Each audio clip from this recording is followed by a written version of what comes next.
كل أندية العالم تبحث عن مهندس لعب في وسط الملعب. النصر عنده مهندسين اثنين، واحد بالقوة بروزوفيتش، وواحد بالدلع وباللمسة وبالمهارة أوتافيو. أكثر من مرة اليوم يفر بجسمه، يفر 3-4 لعيبة يطلع من الضغط بكنترولة فقط أو بتمويه من جسمه من غير مهارة من غير مراوغة. لاعب متكامل وقاعد يلعب في 3-4 خانات بنفس الجودة في الملعب. صراحة قبل كل شيء السلام عليكم، ألف مبروك النصر، ألف مبروك جماهير النصر، فوز جميل أكثر من أنه مستحق.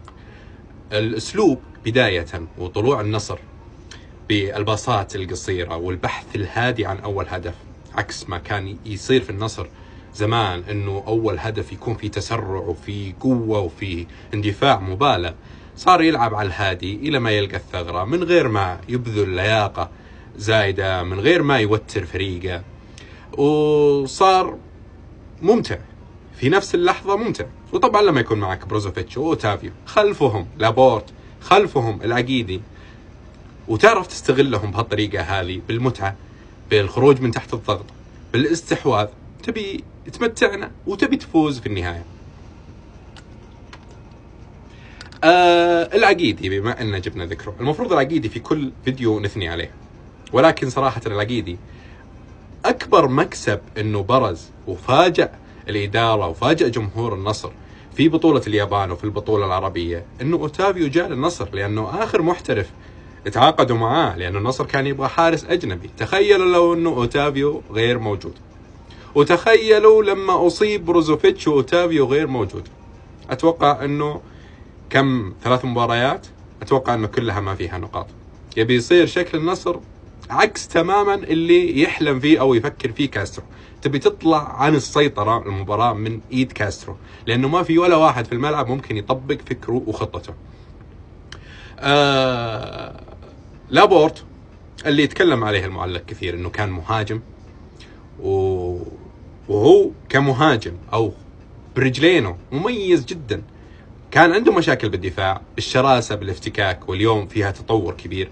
الهدف حقه اترك انه وقف في المكان الصحيح، لكن وقفته على التسلل بالملي مع كريستيانو شيء يدرس. اي لاعب ثاني في وسط الزحمة وهالربكة مستحيل يقعد يدقق ويقف بالملي كذا مع كريستيانو على خط واحد.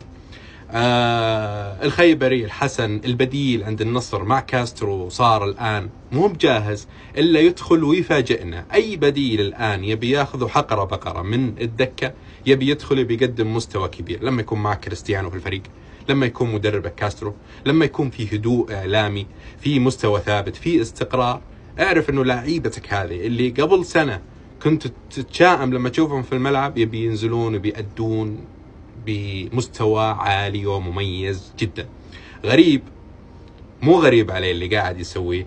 صحيح انه لما يدخل كبديل افضل من لما يلعب اساسي، ولكن غريب عنده لمسة مين موجودة عند الخط الثلاثي او الرباعي اللي موجود في الامام. الباصات القصيرة وسط الزحمة في ال18، الهدف اللي ألغي، التسلل، الكعب اللي أعطاه أوتافيو، شيء جميل، شيء يدرس. الهدوء والثقة اللي عنده صراحة لاعب كبير ومكسب كبير. النصر والدوري وهالنجوم وهالشو كلها جميلة ولوحة فنية غير طبيعية وقفزة وثورة وشيء ما كنا نتخيله، ولكن في أشياء ما زالت على أصدارها القديم اللي نتمنى أنها تتغير. المخرج، التحكيم، التسلل اللي ياخذ 5 دقائق وفي النهاية ما نشوفه. مين المهم في اللعبة هذه؟ اللعبة هذه بدون جماهير ما كان أقيمت هذه الأندية، كان قفلت. احنا الأهم، احنا اللي المفروض نشوف ايش اللي صار وايش التفاصيل. بينكم بين تتحط الخطوط وتنشال و5 دقائق وتقتلوا رتم المباراة في أول المباراة وفي لقطة فيها شك، وفي النهاية ما نشوفها حتى. يا أخي نتمنى اللي مسك استقطابات اللعيبة يستقطب لنا ناس وموجودة كفاءات عندنا يديروا هاللعبة، يديروا التحكيم والإخراج. تحياتي للجميع، شكرا لكم وشكرا على دعمكم السابق والقادم. يعني أعطونا لايك.